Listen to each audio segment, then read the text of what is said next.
அபூதர் ரலியல்லாஹு அன்ஹு அவர்கள் அவங்க டைரக்டா நேரடியாக கேட்குறாங்க, யா ரசூலல்லாஹ் அல் ராயித ரப்பக், நீங்க அல்லாஹ்வை பார்த்தீங்களா? மேராஜுக்கு போனீங்கல்ல, அல்லாஹ்வை சந்தித்தீங்கல்ல, அல்லாஹ்ட்ட உரையாடினீங்கல்ல, அல்லாஹ்வை நேரடியாக கண்களால் பார்த்தீர்களா? அப்போது அல்லாஹ்வின் தூதர் சொன்னார்கள், கால நூறுன் அன்ன அராவு, அவன் ஒரு நூர், ஒரு பிரகாசம், அவன் ஒரு ஒளி, அவனை எப்படி என்னால் பார்க்க முடியும்? அன்பானவர்களே, இந்த விஷயத்தை இரண்டு அறிவிப்பு வருகிறது. அல்லாஹ்வின் தூதர் மேராஜிலே அல்லாஹ்வை பார்த்தார்களா இல்லையா? எல்லோரும் ஒருமித்த கருத்தாக சொல்வார்கள், கண்களால் அல்லாஹ்வை பார்க்கவில்லை, மனக்கண்ணால் பார்த்தார்கள் என்று. ஆனால் அபூதர் ரலியல்லாஹு தஆலா நேரடியாக கேட்டு விட்டார்கள், அல்லாஹ்வை பார்த்தீர்களா இல்லையா? அல்லாஹ்வின் தூதர் சொன்னார்கள், நான் பார்க்கவில்லை. அல்லாஹ் ஒரு நூர், நான் எப்படி பார்க்க முடியும்?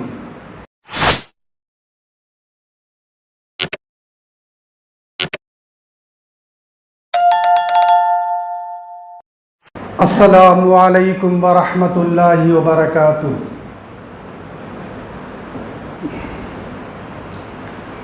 அல்ஹம்துலில்லாஹி ஹம்தன் ஹம்தா வஷ்குருல்லாஹி ஷுக்ரன் ஷுக்ரா வஸ்ஸலாத்து வஸ்ஸலாமு அலா ரசூலில் கரீம். அம்மா பஅத், ஃபகத் قال الله تبارك وتعالى في القرآن المجيد والفرقان الحميد. فأعوذ بالله من الشيطان الرجيم. بسم الله الرحمن الرحيم. سبحان الذي أسرى بعبده ليلا من المسجد الحرام إلى المسجد الأقصى الذي باركنا حوله لنريه من آياتنا إنه هو السميع البصير. صدق الله العظيم. قال رسول الله صلى الله عليه وسلم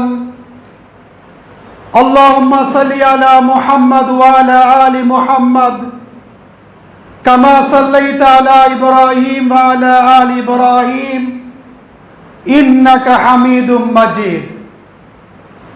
صدق رسول الله صلى الله عليه وسلم. அளவற்ற அருளானும் நிகரற்ற அன்புடையனுமாகிய எல்லாம் வல்ல அல்லாஹ்வின் திருப்பெயரால் துவங்குகிறேன். சலாத்தும் சலாமும் எம்பெருமானார் ஸல்லல்லாஹு அலைஹி வஸல்லம் அவர்கள் மீதும் அவர்களின் குடும்பத்தார், சத்திய சஹாபாக்கள், தாபீன்கள், தபா தாபீன்கள், அனைத்து முஸ்லிம்களின் மீதும் குறிப்பாக நம் அனைவரின் மீது உண்டாகட்டுமாக. கண்ணியமிக்க அல்லாஹ்வின் நல்லடியார்களே, அல்லாஹ் ரப்புல் ஆலமீன் திருமறை குர்ஆனிலே பனி இஸ்ராயில் என்று சொல்லக்கூடிய அத்தியாயத்தில் சொல்கிறான், சுப்ஹானல்லதி அஸ்ரா பி அப்திஹி லைலம் மினல் மஸ்ஜிதில் ஹராம். அதாவது ஒரே இரவிலே தன்னுடைய அடியாரை மஸ்ஜித் ஹராமிலிருந்து மஸ்ஜித் அக்ஸா வரை அழைத்து சென்ற ரப்புல் ஆலமீன் பரிசுத்தமானவன், பரிசுத்தமானவன், ஷிர்க் குஃப்ரை விட்டு பரிசுத்தமானவன். அல்லதி பாரக்னா ஹவுலா, அதனுடைய சுற்றுப்புற பகுதிகள் பாக்கியமிக்கதாக ஆக்கினான். லினுரியஹு மின் ஆயாத்தினா, என்னுடைய அத்தாட்சிகளை காண்பிப்பதற்காகத்தான் நபி ஸல்லல்லாஹு அலைஹி வஸல்லம் அவர்களை அல்லாஹ் பயணம் செய்ய வைத்தான். அதாவது இந்த சூரா பனி இஸ்ராயில் இருக்கிறதே, அல்லாஹ்வின் தூதர் ஸல்லல்லாஹு அலைஹி வஸல்லம் அவர்கள் எப்படி மேராஜ் பயணம் செய்தார்கள், எங்கிருந்து துவங்கினார்கள், அல்லாஹ் எப்படி ஆரம்பித்தான், அல்லாஹ் எப்படி அழைப்பு தந்தான் என்பதை பற்றித்தான் இந்த வசனம் தெளிவாக அழகாக நமக்கு எடுத்து காட்டுகிறது. அன்பானவர்களே, அல்லாஹ் சுப்ஹானஹு வ தஆலா ஒவ்வொரு நபிமார்களுக்கும் எண்ணற்ற அற்புதங்களை தருவான். அதே போல நபி ஸல்லல்லாஹு அலைஹி வஸல்லம் அவர்களுக்கும் பல அற்புதங்களை, பல முஅஜிசாத்துகளை தந்தான். அதிலே ஒரு முஅஜிசாத் அற்புதம் என்னவென்றால் அதுதான் மியராஜ், வானுலக பயணம்.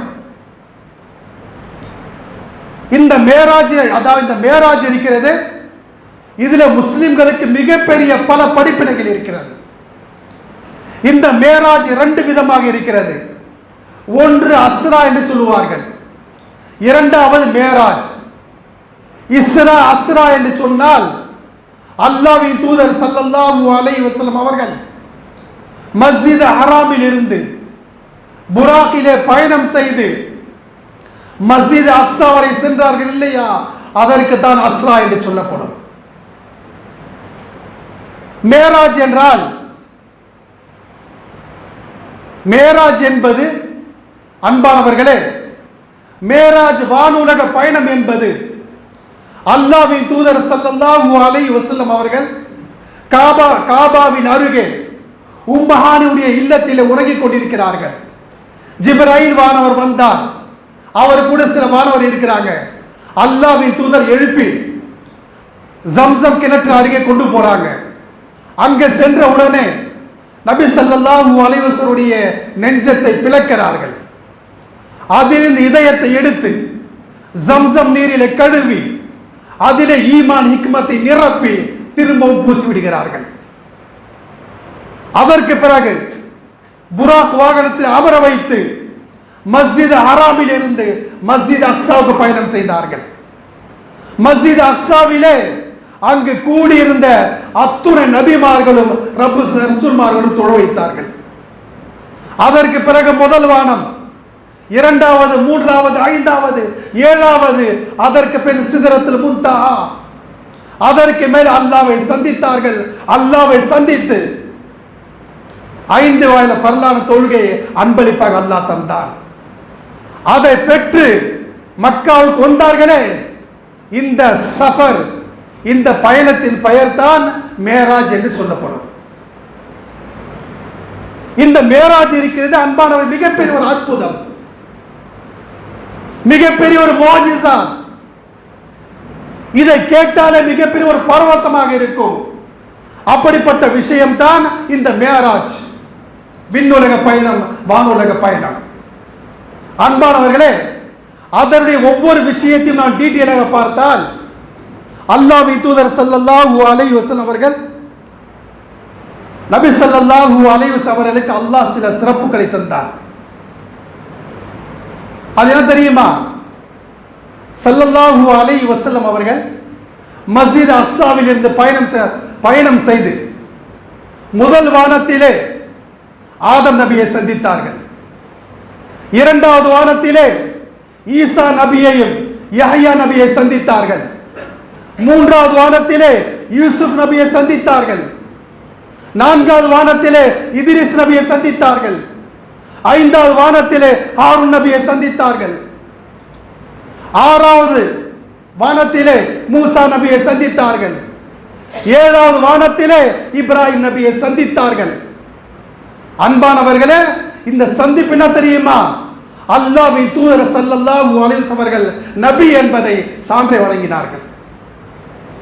இந்த சிறப்பை அல்லாஹ் சுப்ஹானஹு வ தஆலா நபி ஸல்லல்லாஹு அலைஹி வஸல்லம் அவர்களுக்கு நபிகள் மூலமாக இந்த அன்பளிப்பை தந்தான், இந்த சிறப்பை தந்தான், இந்த கண்ணியத்தை தந்தான்.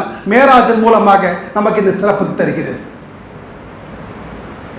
அன்பானவர்கள், அது மட்டுமல்ல, எந்த அளவுக்கு என்று சொன்னால், அன்பானவர்களே, மேராஜுடைய பயணத்திலே அல்லாஹ்வின் தூதர் ஸல்லல்லாஹு அலைஹி வஸல்லம் அவர்கள் 7வது வானத்திலே பைத்துல் மாமூர் என்ற அந்த மஸ்ஜிதை பார்த்தார்கள். பைத்துல் மாமூர் என்றால் வானவர்கள் இபாதத் செய்வதற்காக அல்லாஹ் சுப்ஹானஹு வ தஆலா அமைத்து தந்த பள்ளிவாசல் தான் பைத்துல் மாமூர். அந்த பைத்துல் மாமூர் பள்ளிவாசலிலே ஒரு நாளைக்கு 70,000 வானவர்கள் தொழுகிறார்கள், தவாப் செய்கிறார்கள், அல்லாஹ்வை நினைவு கூறுகிறார்கள். அவர்கள் ஒரு தடவை அந்த பள்ளிவாசலில் நுழைந்து விட்டால் அடுத்த வாய்ப்பு அவர்களுக்கு கிடைக்கவே கிடைக்காது. அப்படிப்பட்ட ஒரு சிறப்பான பள்ளிவாசல் தான் பைத்துல் மாமூர். அன்பானவர்களே, இந்த உலகத்தில் எப்படி காபா இருக்கிறதோ, இந்த உலகவாசிகளுக்காக எப்படி காபத்துல்லா இருக்கிறதோ, அதே போன்று வானவர்களுக்காக இருப்பது தான் பைத்துல் மாமூர். அதை நபி ஸல்லல்லாஹு அலைஹி வஸல்லம் அவர்கள் மேராஜின் போது கண்டார்கள், பார்த்தார்கள். இதுதான் அல்லாஹ் நபி ஸல்லல்லாஹு தந்த சிறப்பு. மேலும் பாருங்க, சிதரத்துல் முன்தஹா, அது என்ன தெரியுமா? சிதரத்துல் முன்தஹா என்பது அதுதான் கடைசி எண்டு. அதுக்கு மேல யாரும் பயணம் செய்ய முடியாது. சிதரத்துல் முன்தஹா என்பது அல்லாஹ் ஹதீஸ்ல வருகிறது, ஒரு இளந்த மரம், அந்த இடத்தில் ஒரு இளந்த மரம் இருக்கிறது. அதனுடைய பழங்கள் அஜர் நாட்டு பானைகள் போல பெருசாக இருக்கும். அதனுடைய இலைகள் யானையின் காது போல பெருத்ததாக இருக்கும். அதற்கு மேலே தங்கத்திலான வண்ணத்து பூச்சிகள் மேய்ந்து கொண்டிருக்கும். எந்த அளவுக்கு என்றால், ஃபலம்மா கஷியா மின் அம்ரில்லாஹி, அல்லாஹ்வுடைய உத்தரவை கொண்டு போர்த்த வேண்டியது போர்த்திய பிறகு அது மாணிக்க சிகப்பு நிற மாணிக்க கற்களாக, பச்சை நிற மரகதமாக அதாவது ஜொலித்துக் கொண்டிருக்கும். எந்த அளவுக்கு என்றால், அல்லாஹ்வின் தூதர் சொல்றாங்க, இந்த படைப்பினங்களிலே யாரும் எந்த கண்களும் பார்த்திராத, எந்த காதுகளும் கேட்டிராத, எந்த உள்ளத்தில் உதித்திராத அந்த அளவுக்கு அழகு அந்த சிதறத்தில் முன்தஹா. மேராஜின் போது நபி ஸல்லல்லாஹு அலைஹி வஸல்லம் அவர்கள் இதையும் பார்த்தார்கள்.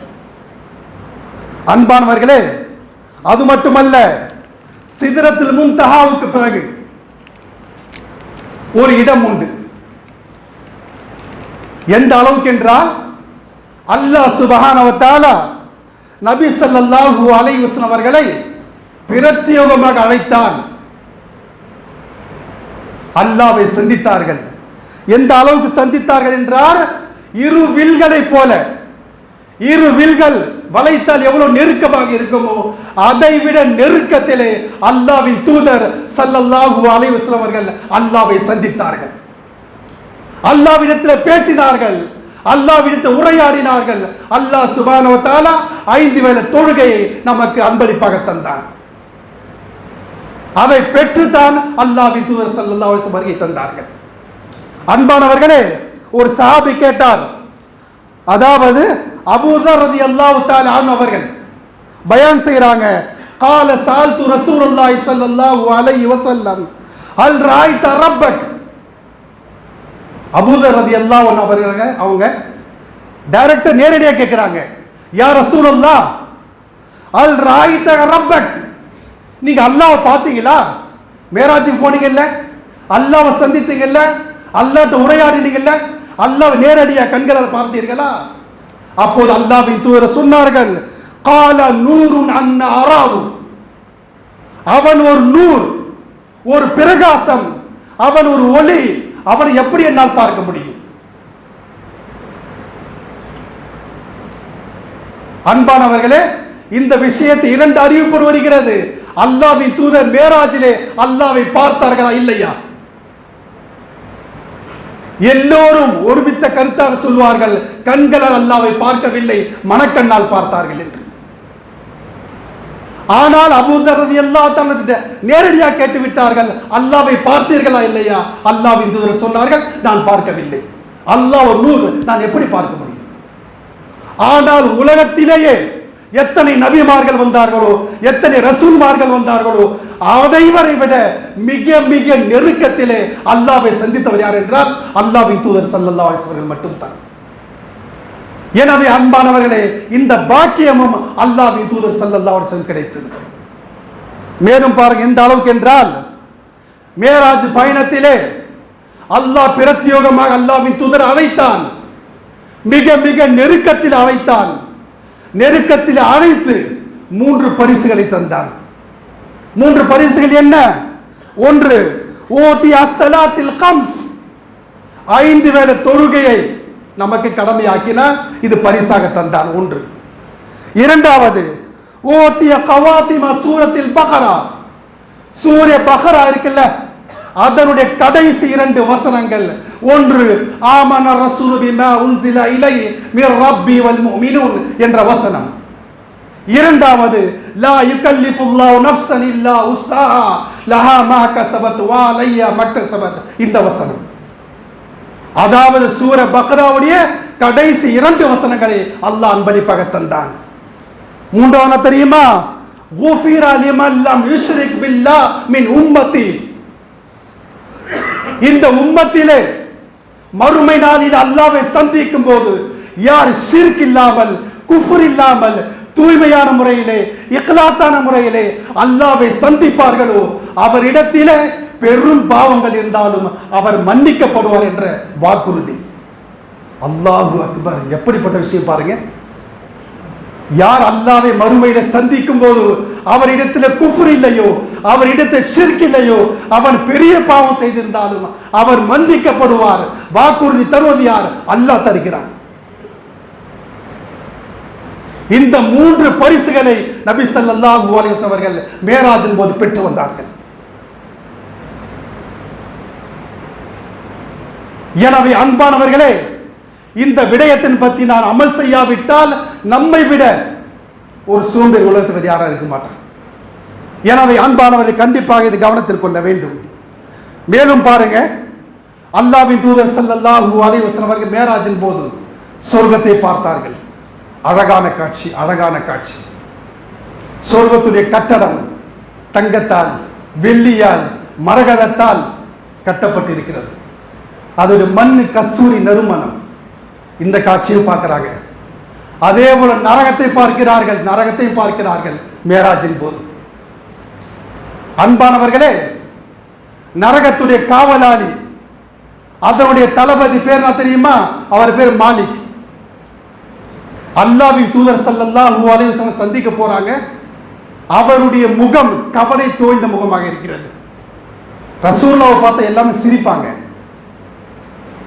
ஆனா அவர் சிரிப்பு வரல. மாணவத்தை கேட்கிறாங்க, என்ன நிலைமை, என்ன? இவர் நரகம் எப்போது படைக்கப்பட்டதோ அந்த காட்சிகளை பார்த்து அவர் சிரிப்பதை மறந்து விட்டார். அப்படிப்பட்ட ஒரு கொடூரமான காட்சி தான் நரகத்தில் இருக்கிறது என்று ஜிப்ரைல் அலைஹிஸ்ஸலாம் விளக்குறாங்க.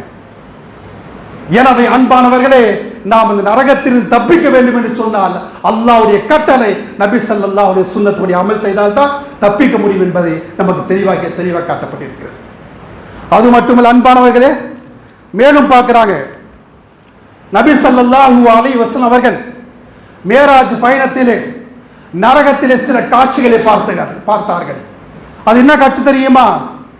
யார் இந்த உலகத்தில் வாழும் போது அநாதைகளின் சொத்தை சாப்பிடுவாரோ, அநாதைகளின் சொத்தை அபகரிப்பாரோ, அநாதைகளின் சொத்தை திருட்டுத்தனமாக எடுத்துக் கொள்வாரோ, மறுமை நாளிலே நரகிலே அம்மி குளவி இருக்குல்ல, அம்மி குளவி போல நெருப்பு கங்கை அவருடைய வாயிலே போட்டுக்கொண்டே இருக்கும். அந்த தண்டனை அல்லாஹ் நரகத்திலே தருவான். அடுத்ததாக, யார் இந்த உலகத்தில் இருக்கும் போது வட்டியை புசிப்பாரோ, வட்டியை வாங்குவாரோ, வட்டி தொகையில ஈடுபடுவாரோ, மறுமை நாளிலே நரகத்தில் போடப்படும் போது அவர் நரகத்தில் படுத்துட்டு இருப்பாரு. அவருடைய வயிறு இருக்குல்ல, ஒரு பெரிய வீடு போல பெருசா இருக்கும். அதுல விஷ ஜந்துக்கள் குடிக்கொண்டு இருக்கும். அவனால் இப்படி அசைய முடியாது, அப்படி அசைய முடியாது. அந்த தண்டனை அவர் பெற்றுக் கொண்டு இருப்பார். இந்த காட்சியை அல்லாஹ்வின் தூதர் பார்க்கிறாங்க.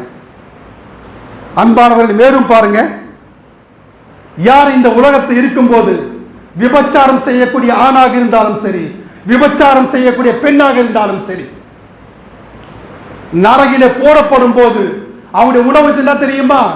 கெட்டு போன உணவை அவர் சாப்பிடுவார்கள். நல்ல இறைச்சி இருக்கும், அவனால் சாப்பிட முடியாது. கெட்டு போன அழுகி போன இறைச்சியை தான் அவர் சாப்பிட்டுக் கொண்டிருப்பார்கள். இந்த காட்சியை அல்லாஹ்வின் தூதர் பார்க்கிறாங்க.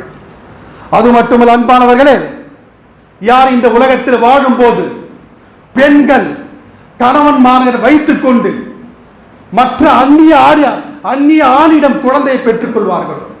கணவன் இருப்பான், இன்சியலுக்கு மட்டும்தான் இருப்பான், குழந்தை வேற இடத்துல பெற்றுக் கொள்வார்கள். இப்படிப்பட்ட பெண்களை மறுமை நாள் அல்லாஹ்வின் தூதர் பார்க்கிறாங்க. அவங்களுடைய மார்பகத்தை கட்டப்பட்டு நரகத்திலே தொங்கவிடப்படுவார்கள். அல்லாஹ் இந்த பார்த்த காட்சிகள் இதெல்லாம். அதே போல் அன்பானவர்களே, யார் இந்த உலகத்தை இருக்கும் போது மதுபானத்தை அருந்துவார்களோ, மதுபானத்தை புசிப்பார்களோ, அதே நிலையில் அவர் ஒஃபாத்தாகிவிட்டால் மறுமை நாளிலே நரகத்தில் இருப்பாங்கல்ல, விபச்சாரி பெண்களுடைய மர்மஸ்தானத்திலிருந்து சியும் சடலத்தை அவர்களுக்கு புகட்டப்படும்.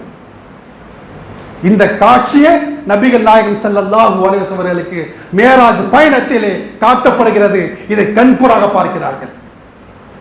எனவே அன்பானவர்களே, நாம் முஸ்லிமாக இருக்கக்கூடியவர்கள் இது போன்ற பாவத்திலிருந்து, இது போன்ற மிகப்பெரிய குற்றத்திலிருந்து நாம் தப்பிக்க வேண்டும். இதில் எச்சரிக்கையாக இருக்க வேண்டும்.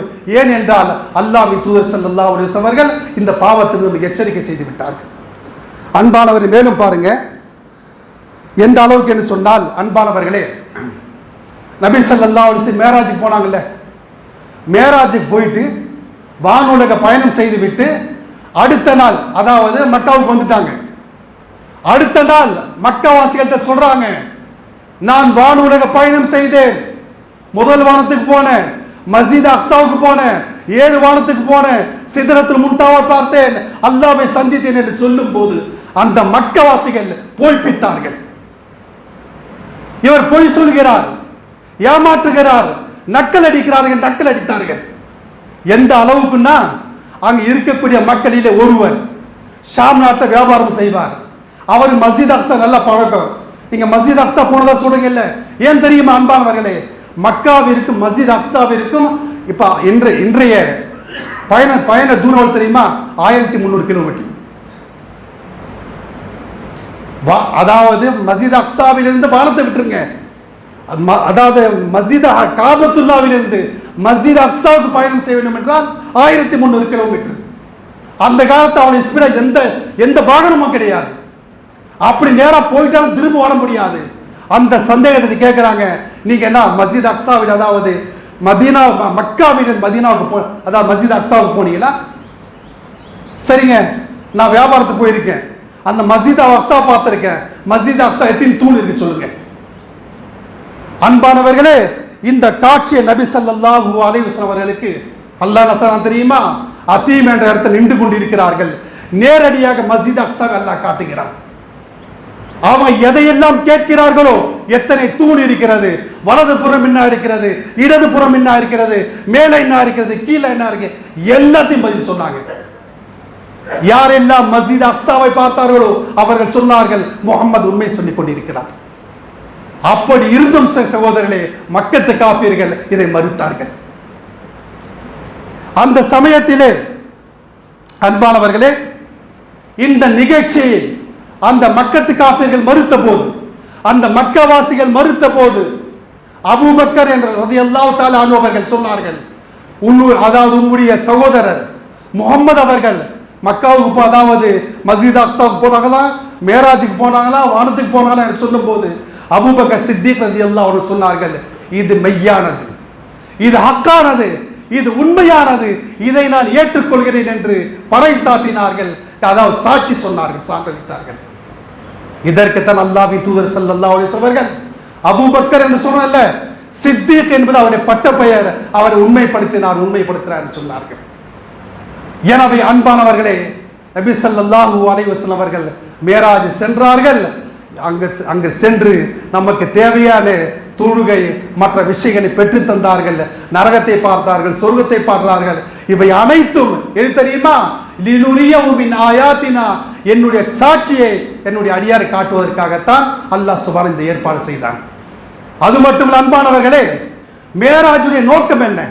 மேராஜுக்கு போனாங்க, எதுக்கு போனாங்க பாருங்க சகோதரர்களே. தொழுகை இருக்கு. அல்லாஹ் பிரத்யோகமாக மேராஜுக்கு, அதாவது வானுலகத்துக்கு அழைத்து அன்பளிப்பா கொடுத்தான். நோன்பு, ஜகாத், ஹஜ், உம்ரா, மசாயில், சட்டத்திட்டங்கள், இதெல்லாம் என்ன செய்தான்? வானவர்கள் மூலமாக, வஹீயின் மூலமாக அல்லாஹ் இந்த பூமியில் இறக்கினான். ஆனா தொழுகைக்கு மட்டும் அல்லாஹ் சுப்ஹானஹு வ தஆலா இந்த பிரத்யோகமாக அழைத்து தந்தான் என்றால் தொழுகைக்கு எவ்வளவு சிறப்பு இருக்கு பாருங்க. அதனால தான் பாருங்க, தொழுகை சாதாரண விஷயம் அல்ல. அல்லாஹ்வின் தூதர் சொல்றாங்க, மன் தரக்க ஸலாத முத்தஅம்மிதன் ஃபக்கத் கஃபர். யார் தொழுகையை வெறுமனே விட்டு விடுவார்களோ அவன் காஃபிர் காஃபிர் காஃபிர். நம்ம சாதாரணமா நினைக்கிறோம். அது மட்டுமல்ல அன்பானவர்களே, யார் இந்த தொழுகையை மறுமை நாளிலே அல்லாஹ் விசாரிப்பான் இல்லையா, முதல் விசாரணை தெரியுமா? தொழுகை பற்றித்தான். தொழுகை சரியாக இருந்தால், மற்ற குறைபாடுகள் இருந்தாலும் இந்த தொழுகையின் மூலமாக மன்னிக்கப்பட்டு அவர் சொர்க்கத்திற்கு செல்வார். அது மட்டுமல்ல, அஸ்ஸலாத்து மியராஜுல் முஃமினீன். மேராஜுக்கு சென்று அல்லாஹ்வின் தூதர் ஸல்லல்லாஹு அலைஹி வஸல்லம் எவ்வளவு சந்தோஷம் அடைந்தார்களோ, எவ்வளவு மகிழ்ச்சி அடைந்தார்களோ, அல்லாஹ்வை பார்த்து எவ்வளவு பூரிப்பு அடைந்தார்களோ, அந்த சந்தோஷம் நமக்கு கிடைக்க வேண்டும் என்றால் அஸ்ஸலாத்து மியராஜுல் முஃமினீன், தொழுகையில் தான் உங்களுடைய மேராஜ், முஃமினுடைய மேராஜ் இருக்கிறது. எனவே அன்பானவர்களே, மேராஜுடைய வரலாறுகளை கேட்பதோ, அதை படிப்பதோ, அதை கேட்டு வைப்பதோ அதல்ல, நாம் அமல் செய்வது தான் உண்மையான விஷயமாக இருக்கிறது. எனவே அன்பானவர்களே, மேராஜுடைய உண்மையான நோக்கம், உண்மையான அசல் நோக்கம் எது என்று சொன்னால் தொழுகைத்தான் தொழுகைத்தான் தொழுகைத்தான். எனவே அன்பானவர்களே, அந்த தொழுகையை சரியாக முறையாக கடைபிடிப்பதற்கு அல்லாஹ் சுப்ஹானஹு வ தஆலா உமக்கும் எனக்கும் அனைத்து முஸ்லிம்களுக்கும் தௌஃபீக் தந்தல்வானாக வேண்டி என் உரையை நிறைவு செய்கிறேன். வாஹிரு தஅவானா அல்ஹம்துலில்லாஹி ரப்பில் ஆலமீன்.